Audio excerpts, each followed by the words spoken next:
Assalamualaikum warahmatullahi wabarakatuh. Perkenalkan, kami dari kelompok 7 yang beranggotakan Anissa Nur Fidausi, Diah Ayu Kristihana, Fatma Kumala Sania, Hanif Ahadianur, dan saya sendiri Libza Priyangga Putra. Pada hari ini kami akan membawakan materi tentang produk inovasi, yaitu dari slide 17 sampai dengan slide 32. Baik, yang pertama yaitu komoditi murabahah. Ketentuan mekanisme perdagangan dengan penjualan lanjutan. Jadi di sini ada contohnya, yaitu transaksi SIKA atau sertifikat komoditi berdasarkan prinsip syariah antar bank, yaitu melibatkan 3 elemen. Yang pertama, peserta komersial, yaitu ada BUS atau Bank Usaha Umum Syariah, lalu ada UUS, unit usaha syariah, dan yang ketiga ada bank asing yang menjalankan prinsip syariah yang kelebihan likuiditas. Lalu yang kedua ada konsumen komoditi, BUS dan UUS yang membutuhkan likuiditas dan menerbitkan SIKA. Lalu yang ketiga ada Bursa Berjangka Jakarta, yaitu atau BBJ. Baik, dari mekanismenya yaitu dari konsumen komoditi, pertama memesan dan berjanji akan melakukan pembelian komoditi. Nah, lalu yang kedua dari peserta komersial terhadap peserta pedagang komoditi, membeli komoditi dengan pembayaran tunai atau BAI. Lalu yang ketiga dari peserta pedagang komoditi ke peserta komersial, yaitu menerima dokumen kepemilikan berupa SPAKT. Nah, SPKT ini diterbitkan oleh bursa melalui sistem. Lalu yang keempat dari peserta komersial ke konsumen komoditi, yaitu menjual komoditi dengan menggunakan akad murabahah diikuti dengan penyerahan dokumen kepemilikan. Lalu dari konsumen pribadi terhadap peserta komersial, yaitu membayar secara tangguh atau angsuran. Nah, sesuai kesepakatan. Nah, lalu dari peserta komersial ke konsumen komoditi, yaitu memberikan jaminan untuk menerima komoditi dalam bentuk SPAKT. Nah, itu telah terjadi kadab hukmi ya. Lalu yang berikutnya dari peserta komoditi perdagangan melalui ke bank, yaitu mewakilkan kepada bursa untuk membeli komoditi secara tunai atau akad wakalah. Lalu yang berikutnya dari bank ke peserta pedagang komoditi, yaitu konsumen komoditi menjual komoditi kepada peserta pedagang komoditi secara tunai atau akad BAI. Melalui bursa, konsumen komoditi menyerahkan komoditi dengan mengalihkan jaminan akan terjadinya secara fisik SPKAT yang diterima dari peserta komersial sebagaimana dimaksud dalam butir. Lalu yang terakhir yaitu dari bank ke konsumen komoditi adalah menerima pembayaran tunai dari peserta pedagang komoditi. Untuk selanjutnya ada subrogasi syariah, yaitu pesertanya itu bank konvensional dan perusahaan pembiayaan. Yang pertama itu end user memiliki kredit kepada perusahaan pembiayaan, bank membeli piutang perusahaan pembiayaan secara tunai. Lalu yang kedua dari perusahaan ke bank konvensional, yaitu perusahaan pembiayaan menyerahkan piutang kepada bank. Perusahaan pembiayaan juga bertindak atas nama bank untuk melakukan penagihan kepada user. Lalu yang terakhir, perusahaan pembiayaan kepada bank konvensional, yaitu saat end user membayar kredit melalui perusahaan pembiayaan melanjutkan pembayaran dari end user kepada bank. Ya, mungkin sekian presentasi dari kami. Selanjutnya akan dilanjutkan oleh teman saya yang lain. Terima kasih. Baik, untuk materi selanjutnya ada model subrogasi syariah. Untuk yang pertama, perusahaan pembiayaan syariah yang memiliki piutang end user mengajukan penjualan piutang, baik sebagian atau seluruhnya kepada bank syariah. Yang kedua, bank memberikan kuasa atau wakalah kepada perusahaan pembiayaan syariah untuk membeli aset. Aset tersebut menjadi milik bank syariah yang akan dijadikan alat transaksi dalam proses jual beli piutang. Yang ketiga, bank syariah membeli piutang perusahaan pembiayaan syariah dan membayar perusahaan pembiayaan syariah dengan aset tersebut. Perusahaan pembiayaan syariah menyerahkan piutang kepada bank syariah dan bank syariah menyerahkan aset kepada perusahaan pembiayaan syariah. Yang keempat, bank memberikan kuasa atau wakalah ke perusahaan pembiayaan syariah untuk menerima pembayaran dari end user dan menyampaikannya kepada bank syariah, atau end user dapat membayar ke bank syariah melalui rekening end user pada perusahaan pembiayaan syariah. Yang keempat, yang kelima, perusahaan pembiayaan syariah menjual aset atau akad murabahah kepada end user lain. Untuk materi selanjutnya ada ragam produk dan aktivitas bank syariah. Di sini ada 3 aktivitas. Yang pertama ada pembiayaan, yang kedua ada penghimpunan dana, dan juga ada jasa lainnya. Untuk yang pembiayaan sendiri terbagi menjadi 2, yaitu pembiayaan konsumtif, yaitu meliputi pembiayaan pemilikan rumah, kemudian pembiayaan pemilikan mobil, pembiayaan multijasa yang meliputi pendidikan, pernikahan, kesehatan, kemudian juga ada pembiayaan ulang, pembiayaan pengalihan utang, dan pembelian surat berharga syariah. Kemudian untuk pembiayaan produktif atau modal kerja dan investasi, ada pembiayaan sektor pertanian, ada pembiayaan mikro dan kecil, pembiayaan menengah dan korporasi, pembiayaan rekening koran, ada pembiayaan sindikasi, pembiayaan modal kerja, pembiayaan sewa equipment, dan pembiayaan dana bergulir.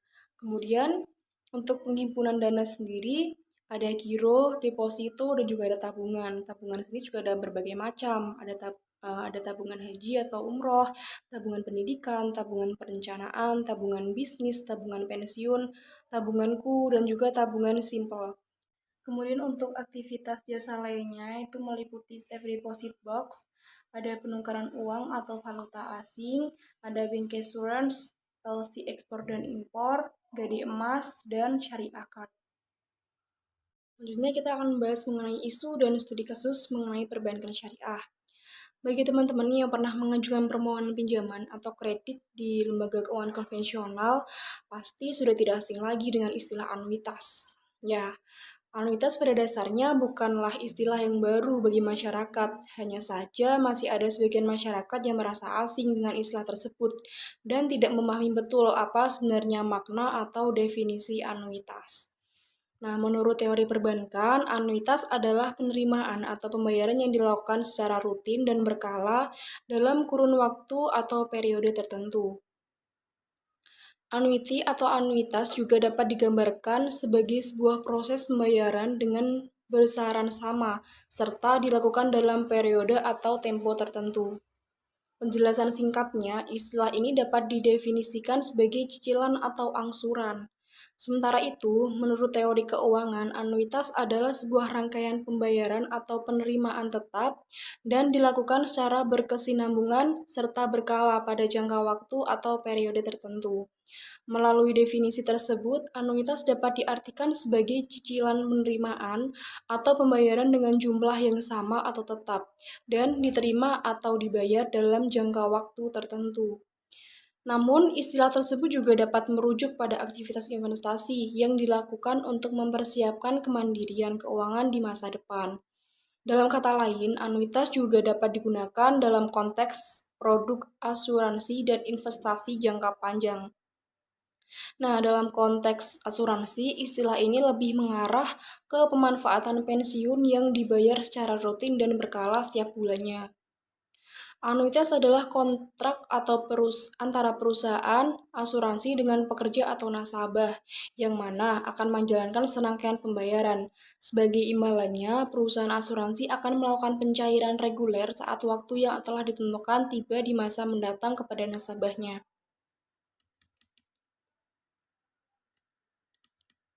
Sehubungan dengan hal tersebut, Dewan Syariah Nasional atau DSN telah mengeluarkan Fatwa nomor 84 DSN MUI -9 2012 tanggal 21 Desember 2012 tentang metode pengakuan keuntungan murabah di lembaga keuangan syariah.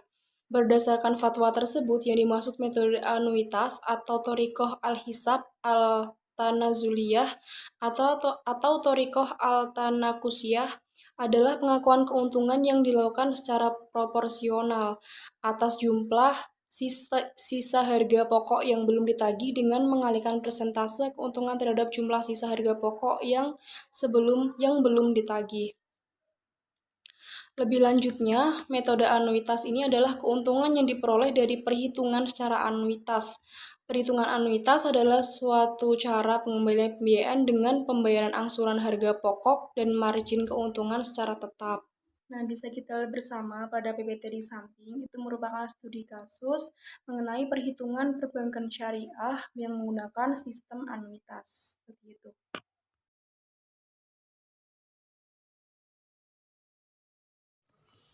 Melanjutkan mengenai isu dan studi kasus perbankan syariah slide 25. Adilkah sistem anuitas?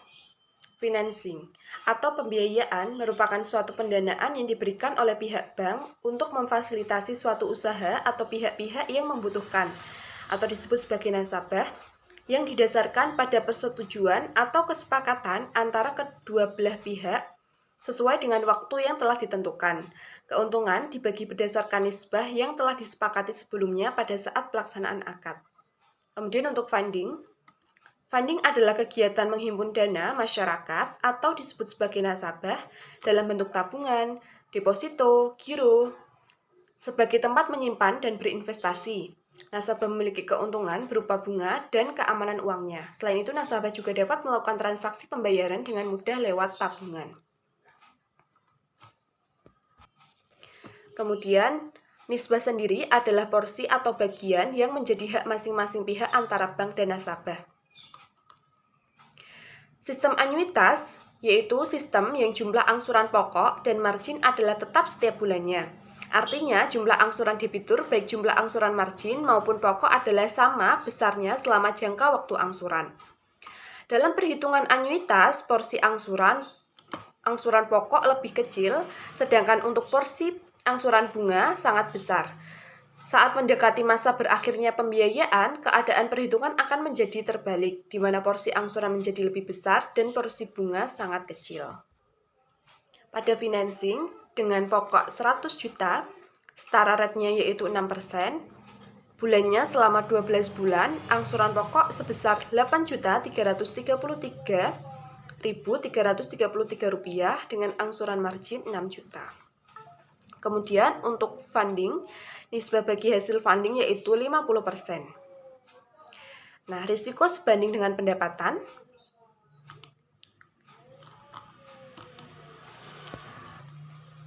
Pelaksanaan akad murabahah dengan metode anuitas tidak memenuhi asas keadilan yang merupakan salah satu asas dalam akad syariah yang dijelaskan dalam lampiran Surat Edaran Bank Indonesia nomor 15/26 DPBS tahun 2013 tentang Pedoman Akuntansi Perbankan Syariah Indonesia atau PAPSI. Disebutkan dalam butir 1.2 tentang asas dan karakteristik transaksi syariah dalam butir 03 prinsip keadilan, di mana esensinya menempatkan sesuatu pada tempatnya dan memberikan sesuatu hanya pada yang berhak serta memperlakukan sesuatu sesuai posisinya dengan implementasinya menghilangkan unsur bunga, riba, nasiah maupun riba fadil dan unsur yang merugikan diri sendiri, orang lain maupun lingkungan atau zolim. Dalam praktik anuitas, nasabah akan mengalami kerugian ketika melakukan pelunasan di awal, karena dalam cicilan yang sudah dibayarkan lebih banyak porsi margin atau keuntungan bank daripada porsi pokok pinjaman atau pembiayaan. Pihak bank sebagai kreditur tidak memberikan pilihan kepada nasabah dalam penentuan metode pengakuan keuntungan. Kerugian nasabah yang melakukan pelunasan di awal dapat diminimalisir dengan akad murabahah tangguh yang pendek jangka waktu angsurannya. Orang-orang yang telah sampai kepadanya selanjutnya denda dan ganti rugi. Denda disebut dengan taksir, ganti rugi disebut dengan takwid. Denda dalam pembiayaan memiliki dua fatwa. Yang pertama, Fatwa Dewan Syariah Nasional nomor 43/DSN MUI/8/2004 tentang ganti rugi atau takwid. Kemudian yang kedua yaitu Fatwa Dewan Syariah Nasional nomor 17/DSN MUI/9 tahun 2000 tentang sanksi atas nasabah mampu yang menunda-nunda pembayaran. Selanjutnya Homo Islamicus. Sedangkan Homo Islamicus mengacu perbedaannya kepada yaitu perilaku individu yang dibimbing dari oleh bank nilai-nilai konvensional Islam. menggunakan Rasionalitas prinsip yang bebas dibangun nilai, oleh sementara konsepsi pada Homo bank Islamicus syariah berpandangan berinvestasi pada usaha bahwa secara segenap lebih tindakan menyeluruh. ekonomi tidak hanya Bank menuruti konvensional hasrat-hasrat menggunakan alamiah kepentingan, manusia, sedangkan pada tetapi bank harus syariah didasarkan berdasarkan kepada asas kebenaran garis dan hasil, kebajikan. margin keuntungan, dan fee. Selanjutnya, Besaran bunga Assessing Moral pada Hazard bank Problem in konvensional Murobaha adalah Financing, tetap, Rifki sementara Ismail bagi hasil di 2009. bank syariah Murobaha berubah-ubah is a tergantung dominant pada financing kinerja instrument in usaha most bank Islamic syariah banks all tersebut. over the world.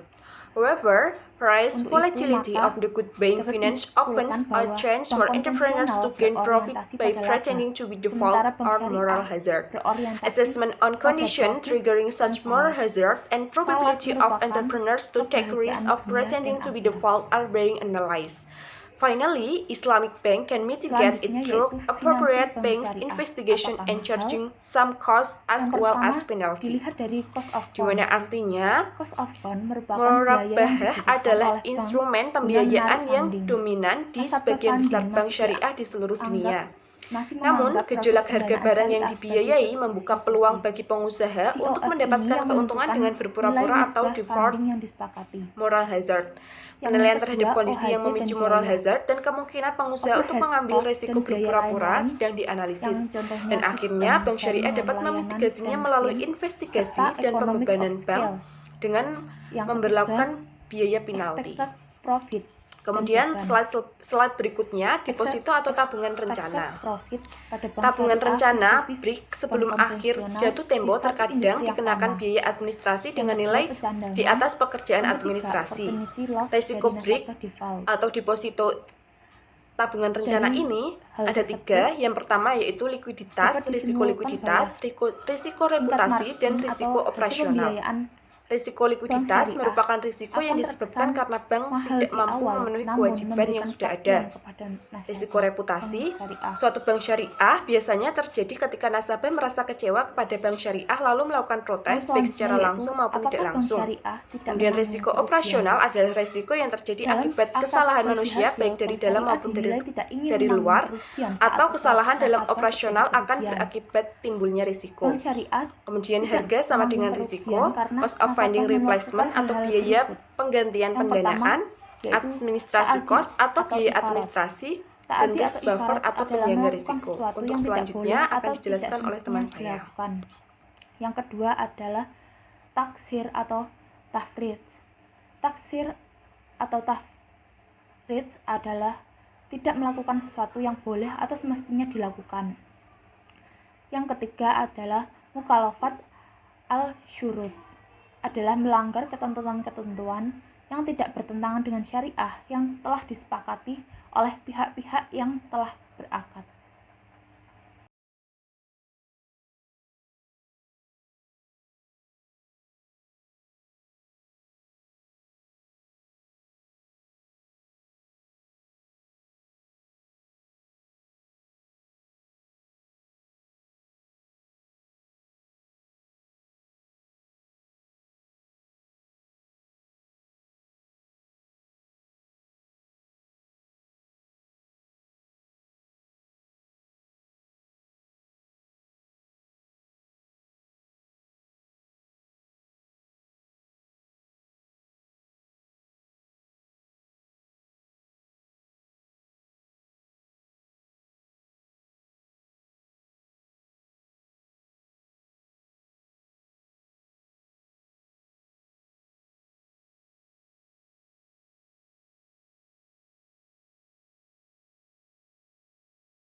Bank syariah tidak menanggung kerugian. Penentuan nisbah bagi hasil antara bank dengan nasabah yaitu dengan rumus expected ROE bank dikali hasil dari modal bank dalam usaha dibagi expected revenue usaha nasabah. Jadi semisal modal bank yaitu 100 juta dan expected return nasabah adalah 1 miliar, dan keterangan di bawah tersebut yaitu expected ROE bank 12%, nisbah bank 1,2% dan nisbah nasabah 98,80%. Jadi dalam tabel dapat dilihat yaitu hanya 12 juta, sisanya untuk nasabah dalam bagian realisasi yang lebih dari proyeksi. Sedangkan untuk proyeksi yang lebih besar daripada realisasi yaitu sebesar 9 juta rupiah.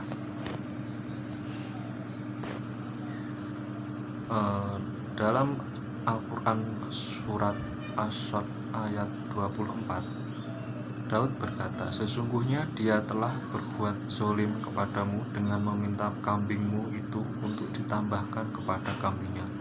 Dan sesungguhnya kebanyakan dari orang-orang yang berserikat itu, sebagian mereka berbuat zolim kepada sebagian yang lain, kecuali orang-orang yang beriman dan mengerjakan amal yang soleh. Dan amat sedikitlah mereka ini. Dan Daud mengetahui bahwa kami memujinya. Maka ia meminta ampun kepada Tuhannya lalu menyungkur sujud dan bertaubat. Sekian presentasi dari kelompok kami, kelompok 7 untuk slide 17 sampai 32. Terima kasih atas perhatiannya. Wassalamualaikum warahmatullahi wabarakatuh.